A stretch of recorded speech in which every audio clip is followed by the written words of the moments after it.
بسم الله الرحمن الرحيم.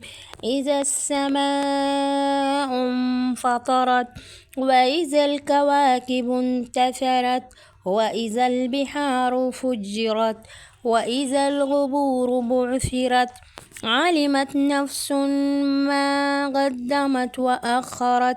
يا أيها الإنسان ما غرك بربك الكريم الذي خلقك فسواك فعدلك في أي صورة ما شاء ركبك. كلا بل تكذبون بالدين وإن عليكم لحافظين كراما كاتبين يعلمون ما تفعلون. إن الأبرار لفي نعيم وإن الفجار لفي جحيم.